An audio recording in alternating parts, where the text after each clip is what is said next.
네, 강프로입니다. 삼성전자 보겠습니다. 자, 삼성전자 수요일날 2.8% 상승해서 끝났습니다. 의미하는 바가 상당히 큽니다. 뭐냐? 일단 테슬라와의 계약이 있은 이후에 6%대 상승 구간이 나오면서 7만 원을 돌파를 했죠. 삼성전자가 6%대 상승을 했다는 점도 정말 근 1년 만에 정말 크게 상승을 한 부분이 있고요. 그리고 바닥을 탈피했다는 점, 무엇보다도 이슈에 반응했다는 점, 시장에서 또는 삼성전자가 기다리고 있었던 삼성전자 주가에 정말 긍정적인 내용으로 볼 수 있는 파운드리 쪽에 호재가 있었다는 점, 그것도 시장 영향력이 상당히 큰 테슬라라는 점, 무엇보다 테슬라는 뭡니까? 빅테크라고 볼 수가 있죠. 이런 큰 호재를 삼성전자 주가가 올라감으로써 인정을 했다는 것, 그렇죠? 주가가 올라가는 건 의미하는 바가 상당히 큽니다. 뭐 주가가 올라갔기 때문에 뭘 한다, 그게 아니라 주가가 올라가기 위해서는 이 밑에 거래대금 보세요. 7월 달에 작년 7월입니다. 24년 7월 이때 고가를 형성을 했을 때 주가는 올라가면 올라갈수록 거래가 붙잖아요. 거래가 늘어납니다. 이건 뭐 주식시장뿐만이 아니라 부동산도 마찬가지예요. 올라가면 올라갈수록 이렇게 거래가 붙는데 지금 삼성전자의 거래 대금은 작년 7월 달에 거의 한 9만 원에 근접해 있었을 때의 거래 대금과 거의 비등비등해지고 있고요. 뭐 일정 일자를 보면 넘어가는 날도 있죠. 무엇보다도 유지하고 있다. 상당히 긍정적인 내용이 큽니다. 뭐 단순하게 거래량으로 비교를 하는 게 아니에요. 주가가 빠졌기 때문에, 그렇죠? 지금도 고가를 회복하기 위해서는 한 25% 정도 상승 구간이 나와야 돼요. 그럼 우리가 여기서 하나 생각해 보자고요. 거래량이면 25%만큼 똑같은 거래량이었을 때, 그렇죠? 오히려 더 거래 대금 측면에서 줄어든 거잖아요. 근데 제가 밑에 거래 대금으로 올려뒀습니다. 무슨 얘기냐? 거래 대금 자체가 늘어나고 있다. 그리고 시장, 최근에 시장 같은 경우에도 코스피도 어떻습니까? 상승 구간이 굉장히 크게 나왔어요. 여기 4월 달부터 5월 끝에까지 상승을 하면서 대략 한 2600포인트까지 다시 반등을 했었던 부분은 미국의 나스닥도 그렇고 S&P 500도 그렇고요. 관세 문제로 인해서 미국 시장 같은 경우에도 거의 한 30% 가까이 하락하는 구간이 있었습니다. 특히나 거의 한 4월 초에 들어서는 그 판넬 갖고 나와가지고 트럼프 대통령이 이야기를 직접 했죠. 관세를 어떻게 매기겠다고. 미국 시장 나스닥 기준에서 거의 한 20% 정도가 3일 만에 폭락을 하는 상황이 있었기 때문에 코스피가 아무리 많이 내렸다고 하더라도 버텨낼 재간이 없었던 거죠. 하락하는 구간이 나올 수밖에 없었습니다.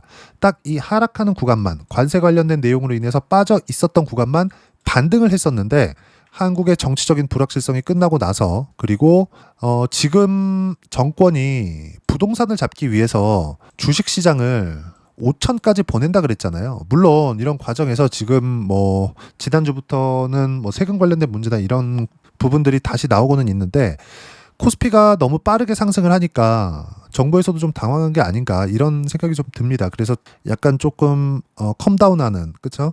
뭐 진정해라 이 정도의 의미를 던진 것 같아요. 약간 쉬어가라. 너무 빨리 가면 나중에 또 욕먹잖아요. 이런 부분을 한 게 아닌가 싶습니다. 자, 근데 어쨌든 결론은 하나예요. 주식시장은 선반영한다는 점, 그리고 지금 선반영하고 있다는 점, 무엇보다도 삼성전자는 최악의 구간을 지나왔다는 점. 자, 결론부터 내리겠습니다. 코스피를 5,000포인트 보낸다 그랬죠. 5,000포인트를 실제 갈 수도 있고 안 갈 수도 있고 이거보다 넘어갈 수도 있습니다. 근데 이것만 생각하시면 돼요. 시장은 이번 정부에 대한 유동성 문제, 이건 논란의 여지가 많죠. 그렇죠?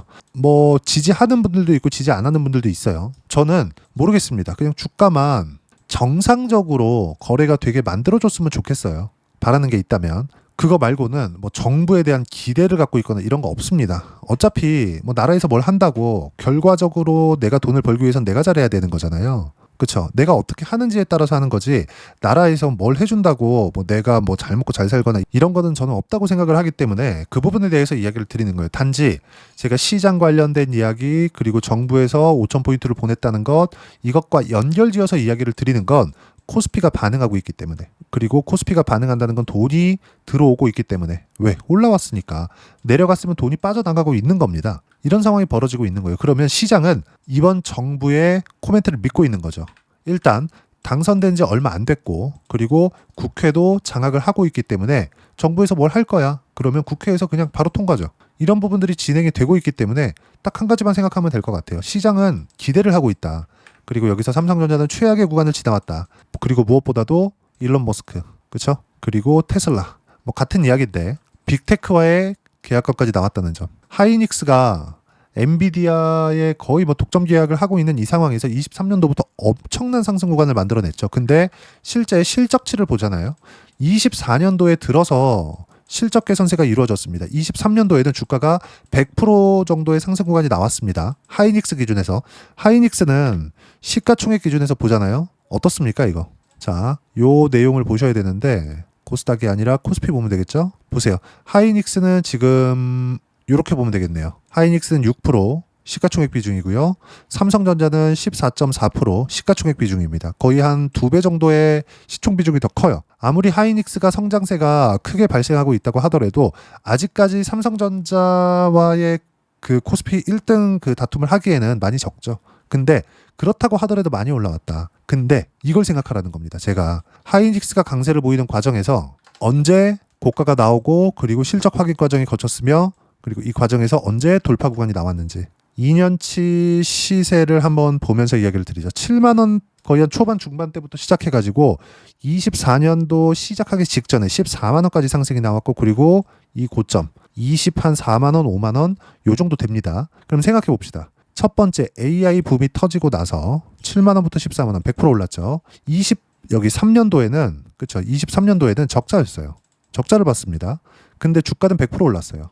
그리고 나서 14만 원부터 거의 한 24만 원 정도까지 상승을 했으니까 얼마입니까 이거? 거의 한 50% 정도 상승을 했죠. 근데 이때는 오히려 실적이 좋았습니다. 주가가 이렇게 움직인다는 거죠. 그리고 실적이 너무 좋아 주가 안 올라가 결국에는 실적 확인하고 주가가 상승하는 부분. 무슨 얘기냐? 1파 상승 그리고 2파 상승이 진행되고 있다. 주가는 이렇게 다닌다. 그렇죠? 어떤 종목이든 똑같습니다. 엔비디아 같은 경우에도 마찬가지예요. 23년도 이전, 22년도에는 엔비디아도 엄청나게 주가 하락이 많이 나왔습니다. 실제 보면서 이야기를 드릴게요. 정말 제가 이런 이야기를 자주 드리는데 이건 이해를 하셔야 되기 때문에 이야기를 자주 드리는 겁니다. 주봉으로 체크를 하면서 보겠습니다. 이렇게 보면 되게 이 하락이 별거 아닌 것처럼 보이죠. 이거 엄청난 겁니다. 22년도에 들어서 주가는 35달러에서 어디까지 빠졌습니까? 이거 12달러까지 빠졌죠. 그냥 30달러 잡고 15달러까지 빠지면 50% 빠진 거잖아요. 엔비디아는 지금 정도의 21년도, 22년도에는 지금 정도의 위상은 없었습니다. 지금은 세계 최고의 기업이 되었죠. 이익 성장률 기반에서 전체적인 이익 규모는 애플이나 이런 쪽이 더 큽니다. 마이크로소프트나 아마존도 마찬가지고요. 근데 우리가 여기서 이걸 보자는 거예요. 성장성을 부각시키기 때문에 엔비디아의 주가가 지금 나스닥에서 시가총액, 즉 전 세계에서 시가총액 1등이 된 겁니다. 근데 실적 개선세, 그렇죠? 실적 개선세가 23년도에는 안 나왔다고요. 그렇죠? 가장 먼저 나왔기 때문에 23년도 후반부터 실적 개선세가 나온 거예요. 근데 주가는 어디까지 올랐죠? 10달러 초반부터 시작해가지고 1년도 되지 않아서 47달러까지 올라갔어요. 47달러까지. 엔비디아는 지금만큼은 아니지만 항상 대기업이었습니다. 삼성전자보다 시가총액이 비등하거나 더 높았어요. 항상. 이때 구간에 있었을 때라도. 이런 상황이 주식시장에서는 항상 진행이 된다는 거죠. 간단하게 우리가 이해를 하면 돼요. 강남으로 통과하는 또는 강남 근접하는 그렇죠? 서울 근교에 있는 도시들 그리고 뭐 GTX 이렇게 통과하고 그렇죠? 이런 쪽에 GTX를 지을 거야. 이러면 뭐라고 합니까? 여기서 개발 호재 이런 것들이 붙잖아요. 그렇죠? 강남 접근성이 더 빨라진다. 이런 것들. 근데 GTX 짓는데 뭐 한두 달이면 짓나요? 근데 한두 달, 석 달, 6달, 6달 만에 GTX가 지어지는 건 아니잖아요. 더 길게 잡아도 1년 만에 GTX가 만들어지는 건 아니잖아요. 근데 집값은 먼저 올라간다니까요. 부동산. 주식시장도 이 틀 안에서 돌아간다고요. 무슨 얘기냐? 하이닉스는 23년도부터 주가 상승이 삼성전자보다 강하게 나왔었던 건 엔비디아와의 거래건으로 인해서 HBM이겠죠? 이 내용으로 인해서 앞으로 실적이 좋아진다는 기대감이 있었기 때문에 그게 아니라면 24년도에 실적이 너무 좋은데 주가가 이렇게 빠지고 횡보를 거의 한 10달 정도를 한 내용을 설명이 안 됩니다. 어떤 방식이든 시간차가 있든 간에 없든 간에 어떤 방식이든 간에요. 무조건이에요. 이건. 주가는 설명이 되어야 됩니다. 근데 이런 설명을 제가 하고 있는 거예요. 그럼 삼성전자는 지금 어떤 이야기를 하고 있는 거냐? 최악의 구간 지나왔다. 이때 제가 팔지 말라 그랬죠. 그리고 슬슬 올라가요. 항상 지루하지만 버티세요. 대신에 변동성을 키우기 위해서 삼성전자와 함께 움직일 수 있는 반도체 종목군들. 여기서 삼성전자 굳이 납품하지 않아도 된다. 삼성전자가 그래도 한국 시장에서 시총 비중이 가장 높아요. 하이닉스보다 2배가 더 높습니다. 무슨 이야기를 하고 있는 거냐면 시장 영향력이 크기 때문에 삼성전자가 지금 이런 식으로 바닥을 찍고 슬금슬금 올라가고 있다는 건 보유자 입장에서는 굳이 먼저 매도할 필요가 없는 겁니다. 대신에 삼성전자가 올라갈 때 한미반도체가 삼성전자하고 거래하는 거 아니죠? 근데 한미반도체 같은 경우에도 삼성전자가 최소한의 이렇게 바닥을 짚고 올라갈 때 어떤 부분이 나오느냐? 상승이 나옵니다. 그렇죠? 바닥을 잡는 게 아니라 이런 부분들을 보고 하라고요. 그리고 이수 페타시스 같은 거, 그렇죠? 이런 쪽으로도 계속 올라요. 이것도 제가 상승하는 부분을 확인하고 나서 매매 구간을 잡았다는 거죠. 어떤 상승? 삼성전자를. 그러면 우리가 하나만 딱 포기하면 됩니다. 저가에 잡는 거. 이것만 포기하면 되는 거예요. 자, 보세요. 정말 하나 보여드리고 싶은 게 이런 내용들 보세요. 일론 머스크 삼성전자 회장과 화상통화 파트너십을 논의했다. 그렇죠? TSMC와의 비교에 둘 다 훌륭한 회사고 함께 일하는 것이 영광이다. 뭐 덕담을 한 거겠죠. 그렇죠? 근데 하나를 생각해 봅시다. 일론 머스크는 미국에서 빅테크입니다. 그리고 빅테크 오퍼를 받아가지고 일을 하고 있다는 건 다른 빅테크들도 들어올 수 있다는 거예요. 그리고 TSMC는 지금 수요가 폭발적으로 늘어나고 있습니다. 그리고 이건 계속해서 늘어날 수밖에 없어요. 우리 스마트폰 안 쓰고 살 수 있나요? 물론 스마트폰의 수익성은 낮아지고 있는 것은 맞습니다. 근데 그건 스마트폰 완성 업체에서 걱정해야 될 문제고 수요 자체는 계속된다는 거죠. 무슨 얘기냐면 파운드리의 업종 자체는 앞으로는 올라갔으면 올라갔지 수요 자체가 둔화되지 않는다는 겁니다. 한 가지 TSMC의 악재가 있다면 삼성전자가 치고 올라오면서 TSMC에서 가지고 있던 시장 점유율을 가지고 오는 건데 이 자체도 악재가 아니에요. 왜? TSMC는 더 이상 점유율을 올릴 수가 없거든요. 공장을 늘리는 것도 한계가 있지 않겠습니까? 그렇죠? 더 이상 늘릴 수 없다. 그리고 TSMC에 넣고 있는 고객사들 오히려 TSMC는 지금 삼성전자가 조금 치고 올라와 주길 바랄 겁니다. 최소한 점유율을 5에서 10% 정도라도 가지고 가면 TSMC의 뭐 단가가 이렇게까지 올라온다고 하더라도 TSMC의 단가가 꺾이지는 않을 거예요. TSMC는 계속해서 지금 가격을 높여받고 있거든요. 앞으로 계속해서 주는 거죠. 그렇죠? 돈 더 주면 해줄게, 돈 더 주면 해줄게. 근데 TSMC가 이런 상황이면 TSMC 측면에서 되게 좋을 것 같죠. 근데 이런 내용들이 계속되고 있다 보니까 어떤 일이 벌어졌냐면 인텔을 떠안게 됐습니다. 미국에서는 해야 되니까 TSMC라도. 그러면 인텔을 떠안게 되면 어떻게 돼요? 인텔한테 돈 안 받고 노하우를 알려줘야 되는 이런 상황이 벌어진 거예요. 이게 달갑겠냐고.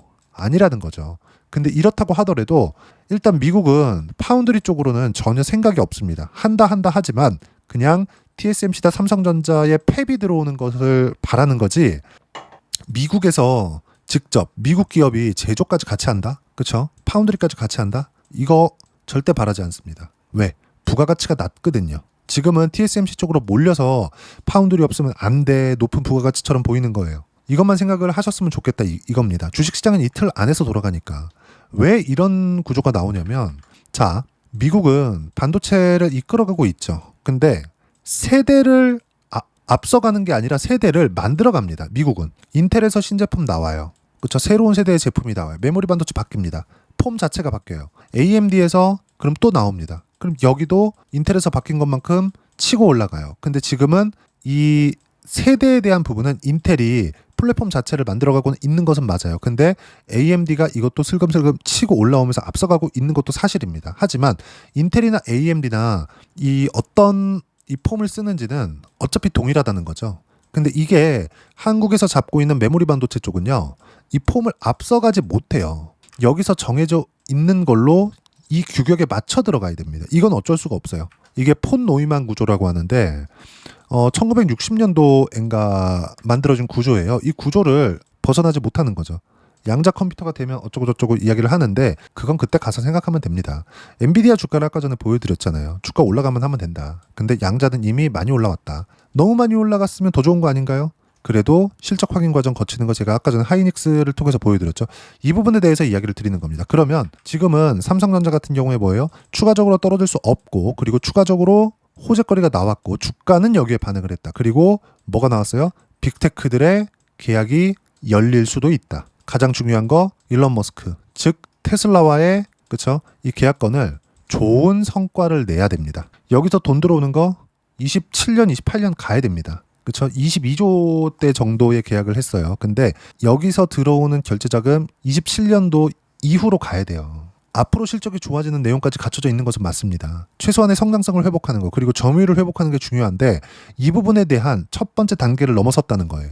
그리고 삼성전자 주가는 어떻습니까? 지금 7만 원을 넘어섰고, 그리고 7만 원을 넘는 과정에서 6%대 하루 상승률이 찍혔는데도 불구하고 주가 안 빠지죠. 시장은 충분한 기대감을 가지고 있습니다. 여기에 관련돼 있는 종목군들까지 곁들여서 한다면 정말 큰 수익을 볼 수 있어요. 뭐 솔브레인 같은 종목이겠죠. 그렇죠? 이쪽도 안 빠지잖아요. 변동성 측면에서 보면 여기 딱 찍어서 보면 어떻습니까?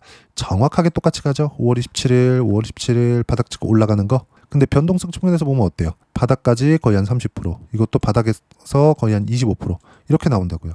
여기는 한 35% 정도 나오네요. 올라가면 올라갈수록 그 차이는 더 벌어질 겁니다. 빠질 때도 마찬가지예요. 솔브레인 먼저 빠지고, 그리고 7월 달부터 쭉 삼성전자가 빠지죠. 자, 안전하다, 안전하지 않다. 이거에 대해서도 이야기를 드려볼게요. 솔브레인 같은 경우에도 내용 보세요. 2천억, 1,300억, 1,600억 이익입니다. 유보율 보세요. 2만 %. 돈 많아요. 빚도 없어요. 그쵸? 삼성전자 영혼의 파트너입니다. 솔브레인 측에서는. 그리고 삼성전자도 솔브레인을 달고 가는 게 뭐 말도 잘 듣고, 그쵸? 버릴 필요가 없는 거죠. 일도 잘하고. 근데 이런 상황에서 어때요? 삼성전자 파트너인데 이익률 보세요. 18%, 15%, 19%, 그리고 올해 예상치 17% 이렇게 찍히죠. 앞으로 더 늘어날 겁니다. 왜? 파운드리 쪽에 대한 수주가 터졌기 때문에.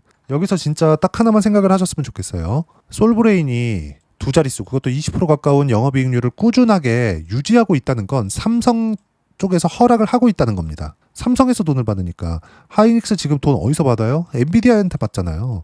하이닉스 매출의 지금 대부분, 하이닉스가 삼성전자 실적 넘어섰거든요. 근데 이 실적을 넘어서는 대부분은 엔비디아에서 결제를 해줬기 때문입니다. 그럼 솔브레인은 어떤 거예요? 삼성전자에서 결제를 해줬기 때문이에요. 삼성전자보다 솔브레인이 더 낫다, 이게 아니라 삼성전자를 보유하는 과정에서 변동성을 키우기 위해서는 뭘 해야 돼요? 솔브레인 같은 종목 하는 거다. 이건 어떤 업종, 뭐 내용, 상황 다 동일합니다. 근데 지금 어때요? 신고가를 만들었죠. 거의 뭐 수렴하는 과정까지 나왔습니다. 여기서 뭐 짧으면 1, 2주, 길면 뭐 한 달까지도 매물 소화 과정을 거칠 수 있어요. 근데 삼성전자가 여기서 가격대를 지키고 있다는 것. 그러면 삼성전자 굳이 매도할 필요 없죠? 플러스 솔브레인 같은 종목군들. 이런 거 하는 거예요. 주식시장은 이틀 안에서 논다. 이 내용을 절대 잊으시면 안 됩니다. 그리고 삼성전자와 삼성파운드리 관련된 종목군들을, 그리고 어떤 종목, 어떤 주도주를 공략해야 되는지, 즉 신고가 종목군들이죠. 제가 여기 소통방에서 무료로 공유를 해드리고 있습니다. 자, 내용 보세요. 코스피 강세 마감, 삼성전자 2% 상승 마감, 삼성전자와 테슬라 계약 이후 6% 상승과 7만 원 돌파, 코스피는 사상 최고가에 근접했다. 8월 1일이 되면, 그쵸? 트럼프 관세 협상 관련된 내용들이 나올 겁니다. 근데 삼성전자를 이렇게 붙들어 놓는다? 한번 출렁일 수 있죠. 근데 큰 영향이 없다는 겁니다. 지금 매수해도 상관없습니다. 무엇보다 솔브레인 같은 경우에 삼성전자와 함께 포트폴리오를 구성하세요. 물론 여기에 대한 실시간 타점, 여기 주도 섹터, 원전, 조선, 바이오, 반도체, 카카오, 네이버 이 안에서 어떤 식으로 타점 잡고 매매를 해야 되는지 제가 소통방에서 무료로 공유를 해드리고 있으니까 구독과 좋아요 눌러주시고요. 댓글 하나씩 달아주시면 무료 입장 가능하고요. 입장 링크는 여기 010-8713-1916으로 구독이라고 문자 보내주시면 소통방 입장 링크 순차적으로 공유를 해드리도록 하겠습니다. 자, 그러면 소통방에서 진행하는 내용 똑같이 따라서 매매를 했을 때 어느 정도까지 수익 구간을 만들어낼 수 있는지 실제 제가 매매한 내용을 가지고 이야기를 드릴게요. 보세요. 삼성중공업 뭐예요? 신고가, 여기도 신고가. 25년 2월 달에도 매매했어요. 몇 프로 수익 냈네요? 3월 19일 날 17%. 여기에요. 하락하는 거 보고 팔았다고요. 그리고 더 올라가죠? 또 삽니다. 또 팔았어요. 2%. 근데 여기 7월 17일 날 18,300원에 매수할 때 어디랑 같이 샀냐? 아까 전에 제가 삼성전자 하면서 솔브레인 사라 그랬죠. 한화오션입니다. 한화오션 아직까지 보유하고 있어요. 이 6% 수익 난 거 언제예요? 4월 30일입니다. 언제예요? 여기에요. 올라오는 거 보고 내려오니까 팔잖아요. 그리고 등락 한번 거치고 다시 올라갈 때 매수하죠. 지금 이미 20%대. 지금 실적이 좋다고 나왔습니다. 어닝 서프라이즈가 나왔어요. 증권가에 대한 목표가가 계속해서 상향되고 있어요. 이것도 더 올라가면 더 올라가는 거고 내려오면 그냥 팔면 됩니다. 그러면 20%대 수익이 찍히겠죠. 이렇게 매매를 하는 거라고요. 하나오션 어떻습니까? 24년 10일 12일 그리고 1월 달에 준비한 결과 수익 구간 보세요. 25년 2월 5일 날 57% 이쪽 구간이라고요. 이렇게 매매하는 거라고요. 모두 다 신고가에서 매매하잖아요. 최근에 두산에너빌리티 같은 거 엄청 좋죠. 그쵸? 상황 좋죠? 신고가에서 매매한 결과 7월 28일 날 몇 프로? 151% 이렇게 수익 구간 나옵니다. 밑에 내려볼까요? 188%, 7월 1일 날 이렇게 수익 구간 나오는 거예요. 주식시장은 이틀 안에서 벗어나지 않는다고요. 그리고 이 모든 내용들을 소통방에서 무료로 공유를 해드리고 있으니까 구독과 좋아요 눌러주시고요. 댓글 하나씩 달아주시면 무료 입장 가능하고요. 입장 링크 여기 010-8713-1916으로 구독이라고 문자 보내주시면 소통방 입장 링크 순차적으로 공유를 해드리도록 하겠습니다. 자, 그러면 이렇게 두산에너빌리티 180%씩 이렇게 수익 구간 만들어내기 위해서 이거 180% 25년 7월 1일 날 수익이 난 겁니다. 이것처럼 이론상으로는 뭘 봐야 되냐. 제가 주도주 신고가 이렇게 얘기를 하는데 뭘 봐야 되는지 그 부분은 삼성전자의 단기 보유 전략, 가격 전략 두 가지인데 단기는 2주입니다. 2주 동안 내가 어떻게 수익 구간 만들 것인지 그 부분이고 그러기 위해서 가격에 대한 부분 너무 중요하고요. 가격에 대한 얘기가 되었을 때 주도주, 신고가 두 가지 내용에 대한 얘기가 될 겁니다. 이 두 가지 내용 모두 무료로 공유를 해드리도록 할 테니까 구독과 좋아요 눌러주시고요. 여기 010-8713-1916으로 삼성전자라고 문자 보내주시면 단기 가격 전략 함께 공유해드리도록 하겠습니다. 자, 시장 참 어렵죠. 삼성전자가 지금 올라가고는 있습니다만은 이제 올라가면 이거 좀 조정받지 않을까 이런 부분들 제가 반도체군에서 이야기를 드려볼게요. 하이닉스입니다. 어떻습니까? 그렇죠? 하이닉스의 상황 보면 조회 눌러가면서 보여드릴게요. 이런 대형주로 그렇죠? 매수하고 매도까지 어때요? 34%씩 이렇게 수익금을 만들어낸다고요. 이 7월 2일 날 있었던 이야기예요. 그렇죠? 그리고 빠지고 반대가 한번 줬다가 더 빠지죠. 삼성전자는 안 팔아도 된다고요. 하이닉스는 올라오고 빠지는 거 보고 팔았잖아요. 그래도 30% 터진다고요. 이 모든 내용들이 신고가 선반영 내에서 온다. 그래서 약간의 흔들림이나 나의 이 심리적인 부분이 있다고 하더라도 삼성전자는 최악의 구간을 지났기 때문에 반드시 보유를 하셔야 되고 그리고 관련돼 있는 종목군들 반드시 매매를 해야 됩니다. 그리고 거기에 대한 실시간 타점 이렇게 30%씩 하이닉스로 이렇게 30%씩 얻을 수 있는 가격적인 부분은 실시간으로 제가 소통방에서 공유를 하고 있으니까 구독과 좋아요 눌러주시고요. 여기 입장 방법 확인해서 들어오시면 됩니다. 무엇보다도 삼성전자와 함께 그리고 아까 전에 제가 솔브레인 관련돼서 이야기를 드렸죠. 관련된 주도주들 그리고 파운드리 관련된 주도주를 어떤 종목군들을 공략해야 되는지 제가 딱 한 종목만 준비를 해놨으니까 영상 끝까지 시청하시고요. 모든 분들이 성공 투자하셨으면 참 좋겠습니다. 네, 주식 투자를 할 때 항상 체크해야 될 부분이 있습니다. 자, 제가 영상 초반부에도 이야기를 드렸지만 항상 주식 투자에서의 시세, 즉 주식 시세는 가격이 먼저 반영한다는 점입니다. 자, 어떤 호재나 악재를 찾으실 텐데 그런 호재나 악재를 찾아서 우리가 매수와 매도를 반복했을 경우에는 주식 시세가 올라가는 과정에서 꼭 내 것만 털리고 올라가는 경우가 비일비재했을 겁니다. 제가 매매를 했었던 종목군들 중에서 어떤 식으로 시세가 진행되고 연결이 되기 시작했었는지 그 부분에 대해서 한번 체크를 해보고 넘어가도록 하겠습니다.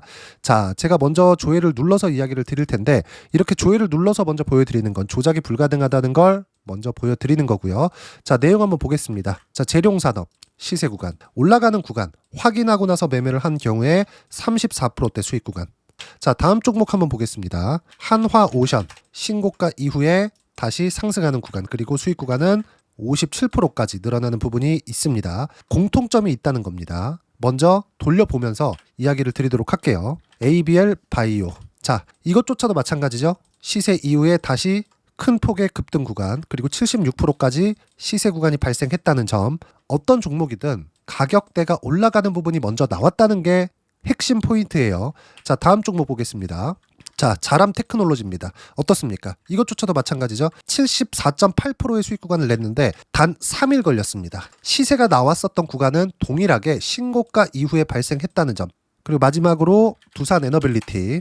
두산에너빌리티도 계속해서 상승 구간을 만들어가고 있지만 당연히 신고가 이후에 시세가 나오고 있다는 점. 호재나 악재 때문에 이 내용으로 인해서 주가가 올라가는 것은 맞지만 어디든 간에 가격이 먼저 반영하는 즉 신고가 구간 이후에 50%, 60%, 70%대 수익 구간이 나올 수 있다는 점. 자, 우리가 세력들도 아닌데 계속해서 시장을 추적 관찰할 수 없겠죠. 가장 효율적으로 볼 수 있는 방법에 대해서 그리고 거기에 맞는 종목을 딱 한 종목만 준비를 해왔습니다. 자, 첫 번째 주도주 공유에 대한 부분인데 수익률 기대치는 15에서 30% 안쪽으로 잡는다. 물론 추가적으로 상승할 수도 있겠지만 허황되게 200% 올라간다, 300% 올라간다 이렇게 보기 위해서는 우리가 충분한 시간 투자가 필요합니다. 하지만 우리가 정작 조정이 오기 전에 안정적으로 보유할 수 있는 그 시간은 길어봤자 2주 안에 끝내야 되는데 그 안에 나올 수 있는 조정 구간까지 포함해서 나올 수 있는 수익률 기대치는 15에서 30%가 적당하고 시장에 도움이 있었을 때 추가적으로 상승을 하는 겁니다. 자, 그러면 이 세 가지 조건을 만족해야 됩니다. 자, 첫 번째, 직전 3개월 가장 강했었던 업종. 아까 전에 말씀드렸죠? 신고가 구간에 있었던 종목군들이라는 점. 자, 그리고 3개년 연속 순이익, 즉 단기 순이익 전망치가 증가하는 거지 실제 실적이 좋아지면 주가는 이미 높은 위치에 있는 겁니다. 단순히 가격이 올라갔다고 해서 높은 위치에 있다는 게 아닙니다. 무슨 얘기냐? 실적이 올라간 만큼 주가가 그만큼 올라와 있다면 그건 비싼 주식이 되겠죠. 앞으로 나올 수 있는 예상치에 대한 실적보다 주가가 더 낮은 위치에 있어야 돼요. 하지만 가격이 올라가는 건 다른 거다. 그래서 전망치가 증가한 종목을 찾자. 자, 그리고 가장 중요한 점. 올라가려면 돈이 필요하겠죠. 즉 매집봉이 들어와서 가격대를 올리고 외국인이나 기관들, 즉 세력들의 미친 매집 구간을 확인을 해야 된다. 자, 그럼 어떤 종목이냐? 제가 이렇게 준비를 해왔고요. 자, 주도주 공유. 아까 전에 말씀드렸죠. 15에서 30% 2주 안에 낼 수 있는 수익률에 대한 기대치입니다. 자, 그리고 이렇게 준비해온 종목에 대한 부분은 자, 폭등 전에 꾸준하게 매집 구간이 발생했다는 점, 그리고 상승하는 구간에서도 계속해서 거래 대금이 늘어나고 있었다는 점, 그리고 직전 3개월 내 신고가 돌파 종목. 그쵸? 분명히 시장이 어떤 상황이든 간에 주가가 올라가는 상황이 나와야 되고 올라가는 과정 안에서 반드시 거래 대금은 늘어날 수밖에 없습니다. 자, 그리고 지금 현재 시세가 나오기 전 마지막 매수 기회 구간에 있습니다. 여기서 가장 중요한 건 올라가는 구간에서 거래가 늘어난 거 보이죠? 그리고 옆에 제가 세력들의 매수세를 체크한 내용을 보시면 올라가는 구간별로 거래 대금이 늘지만 올라갈 때 외국인과 기관의 매수세가 지속적으로 들어왔다는 점.